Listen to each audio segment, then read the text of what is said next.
এখানে বেশ ভালোই পর্যটক দেখতে পাচ্ছি।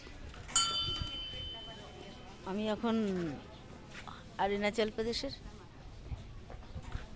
ইটানগর সিটিতে। আমার এই ট্যুরটা হচ্ছে থার্ড।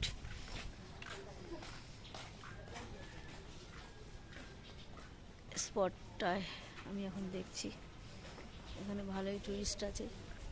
জায়গাটা খুবই সুন্দর, পাহাড়ি শোভা। ওখানে একটা দূরে দেখা যাচ্ছে যতদূর সম্ভব চার্চ। একটু জুম করে আসলে দেখা যাবে, এটা সম্ভবত একটা চার্চ।